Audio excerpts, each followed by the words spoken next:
Brian. I'm here to share a little bit of my thoughts, experiences, and preparations for the Spartan Killington Ultrabeast in Vermont this year, 2017. This was the first time I'd ever completed a Spartan Ultrabeast or ever pushing myself in an event of this kind. I learned so much just from other people's videos like this and blogs and Facebook groups and everything that I just felt like I needed to share some of the experiences that I had and kind of give back, because I know it's these types of videos that I was looking for when I was preparing. I finished. I will say I barely. I finished with 10 minutes to spare. The course cutoff was at 9 p.m. and I finished at 8:50, so I did not breaking any speed records. So if you're looking for like elite competitor type advice, this is really more for a beginner.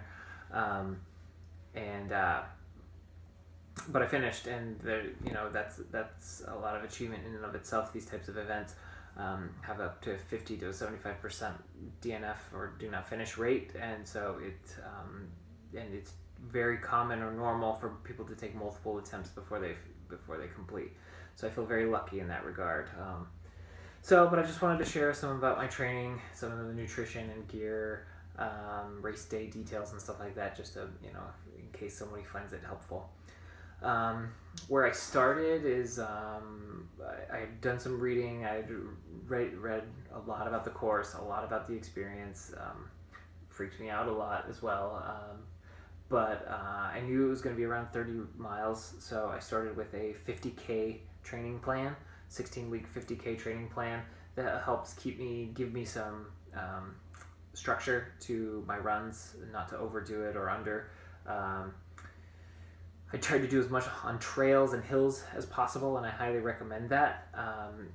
The Ultrabeast course in Killington is you're either going up a hill or down a hill, or through an obstacle. Like it's not a run around the block. I ran did not prepare me for exactly what this was. So as many hills and or stairs as you can get in, I highly recommend that. In terms of my training for a lot of the obstacles, I did do a super. I did the Boston Super ahead of time, and that actually was great because I got a test run at the obstacles and where I was at the time to make sure, to see which ones I needed help with.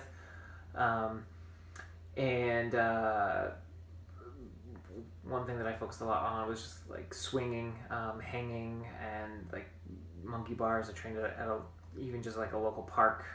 That motion, bar to bar, ring to ring, or body weights, getting calluses and everything on the hands ready. That went a long ways.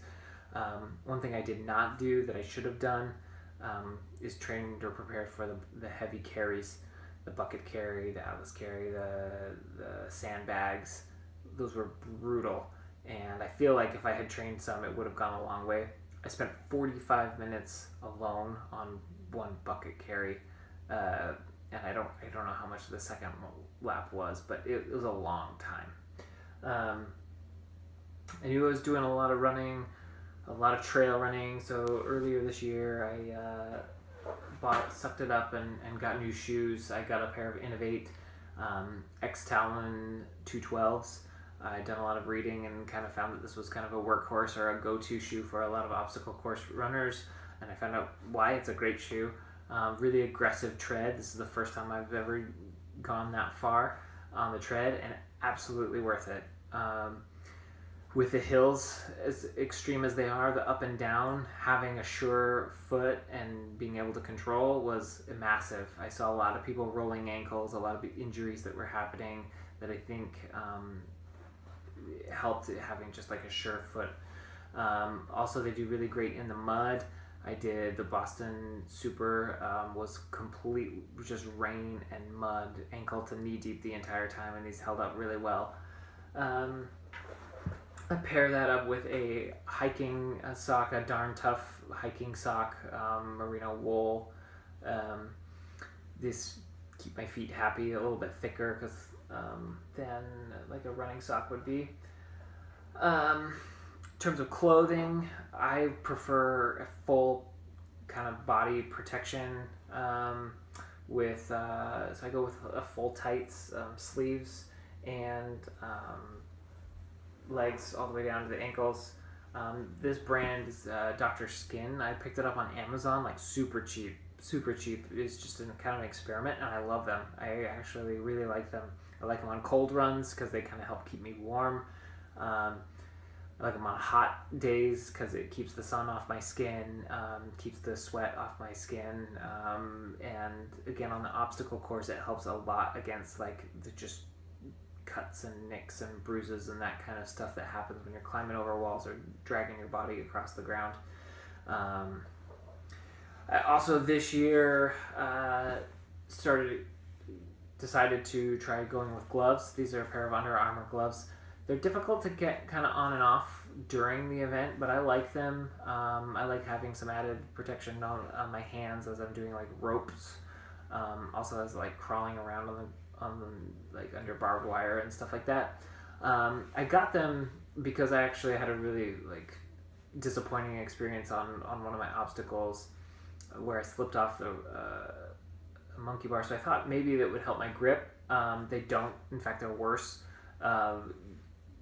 So I actually take them off during the events while I'm doing those types of obstacle races. But like I said, I found that it helps really with like ropes or chains and stuff like that. Stuff that's really hard on my hands. In terms of gear for a pack, in the past I've done a camelback, just a simple camelback with a reservoir. But I really got sick of like sticking my phone or other nutrition or whatever in my back and always having to stop and take it off and everything else. So I had a friend convince me to take the leap into running vests. So I invested in this is an Ultimate Direction minimalist ultra runner's vest. It has pockets in the front. It comes with 2 soft water flasks that go in. It's about 1 liter between the 2 bottles, but then it also has capacity in the back that I put in a hydration pack at 1.5 liter in the back.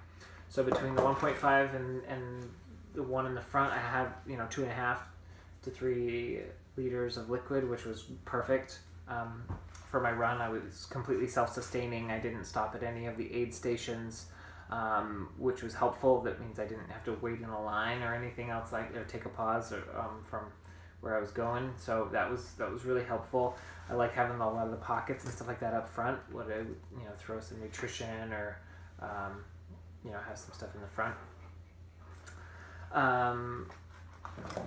One thing with the Ultimate Direction, so it comes with these kind of flasks that are a little bit cumbersome to like have to take out and suck on or lean all the way down or get them on. So I knew I needed more than just 2. I wanted another pair so that I could swap them out during the midway point.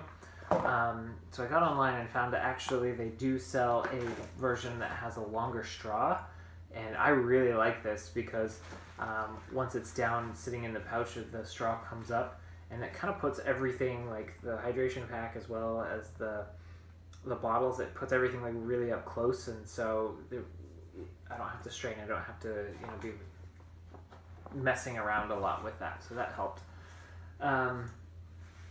One thing about this pack is that it definitely does not do anything for water, in terms of being waterproof or anything.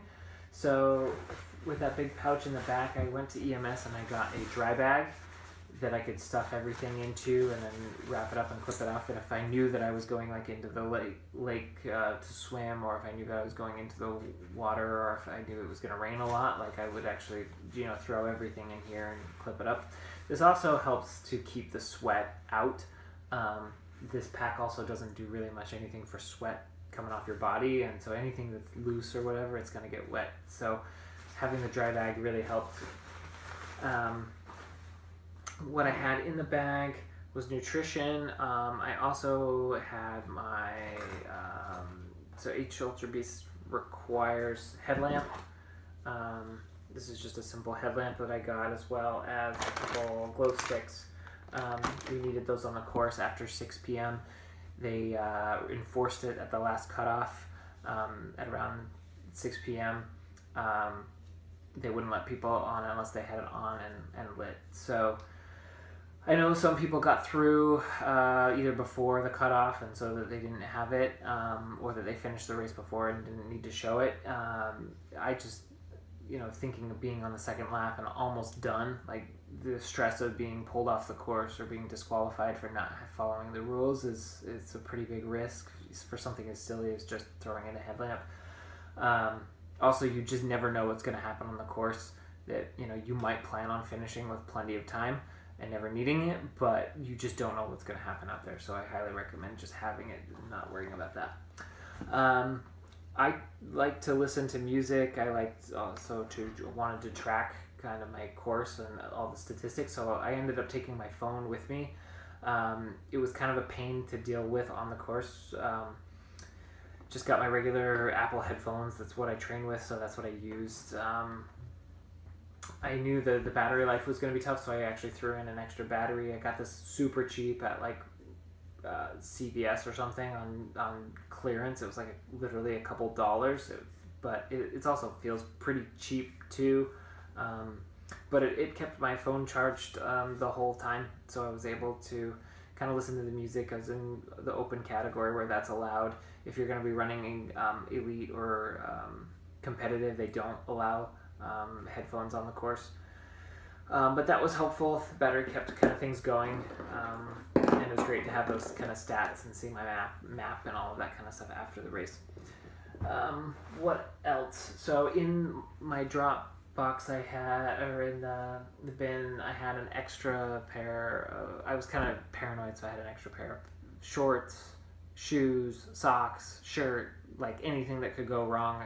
A pack, I think in my backup Camelback bag in there. I didn't need any of it. I didn't use any of it. I didn't see or hear much of blowout or people's shoes falling apart or anything. So I feel like that was a little overkill. But it's fine. It's in the bucket at least. Then I didn't have to worry about it. And there was plenty of space in there. Talking about nutrition, doing research. I found that a lot of people say about 200 to 300 calories per hour to consume on an event like that. I was planning on taking the full 14 hours to complete. It's a long time. It's a lot of calories to be burning. I knew I didn't want to bonk out and just shut down, so I wanted to make sure to be taking in calories all the time. A lot of it's very personal experimentation. What works for you? I know the fancy gels and things like that don't sit well with me. But what I did hear about that I actually ended up using a lot and really like is the Tailwind. It's meant to be kind of a one-stop shop, which that's kind of why I liked the simplicity. It gives you the calories, it gives you the nutrition. It's specifically designed for endurance runners, and which I liked the simplicity of it. I didn't go completely with Tailwind. I know my body and just where I'm at right now, I like to have real food. So I also divided out single servings of trail mix into multiple bags. I also got single servings of these little applesauce packets, as well as Crustable sandwiches, peanut butter and jelly sandwiches. And then I basically just took and decided if divided it out how many of each one of those things that I need to have for each. I think I broke it out to an hour and a half increments, and then kind of divided it up so I knew and paced myself that I knew that I had to eat one bag of trail mix, drink so much Tailwind, and have one applesauce and one sandwich every 2.5 hours or something like that. And then I just would watch the clock and make sure that portion was consumed in a roughly that amount of time. And that worked out really well for me, actually. I didn't feel like I had hit the end of my rope from a nutrition standpoint, and there was even a little bit extra left over on the second lap. I didn't need all of it, but the first lap I kept to it pretty well. One thing that I would do if I did it differently, is throw in like a little extra candy or just something to mix things up on the course. That's a long time, and to be having the same thing over and over again, it's nice to have some variety. I was really craving random things, so I think I'll try to incorporate those into my plans in the future. What else in terms of equipment? So some of the things that helped me, the Spartan Up podcast was really cool to listen to, keep motivation before the event. The event venue itself, I didn't book ahead of time enough to get a room at the resort. If you're thinking about doing the event, book your reserve your accommodations immediately. They sell out. It's a very popular event.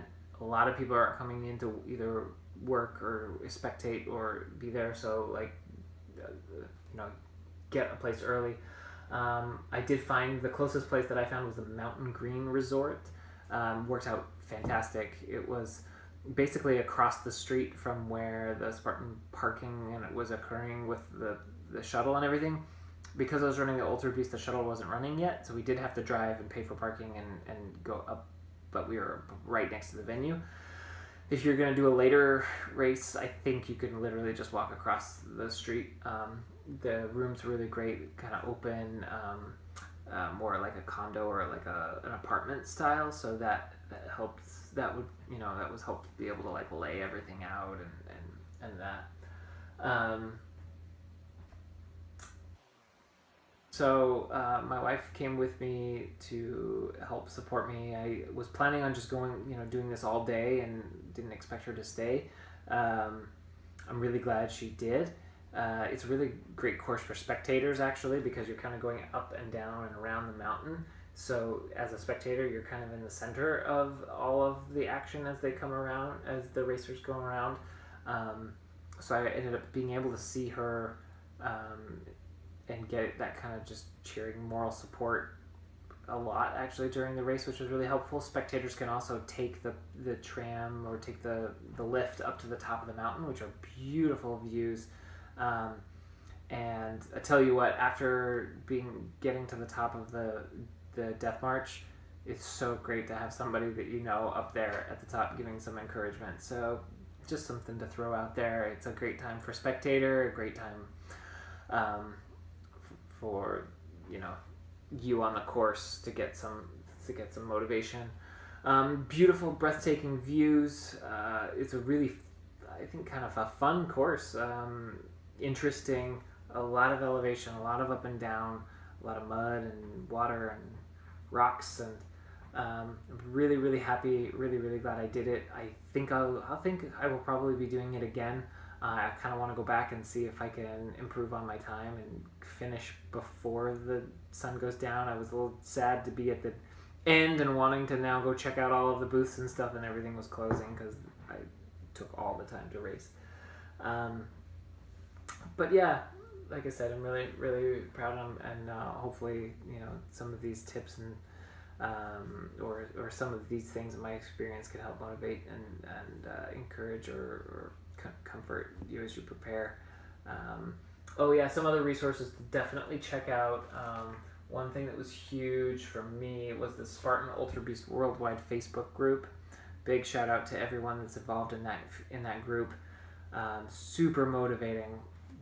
Tons of questions, people answering questions, from the beginner, like their first time, to professionals and elites and people that really, really know what they're doing. So helpful to get personal advice, personal encouragement, to hear the horror stories, the good things, and that kind of support as each time people are running. A lot of them are actually local to the Northeast, because I guess it started as a more of a Northeast group, but it's now worldwide, and they support and talk about all of the Ultrabeasts. So anywhere you are, if you're interested in that, joining like a community that can help in that regard, I definitely recommend the Spartan Ultrabeast Worldwide. There's a lot of blogs. I'll try to post some along with the video that I found helpful. Read as much as you can, study, learn, and push yourself to a different level. It's really, really great, and I really enjoyed my experience. So that's all. Have fun. Aroo.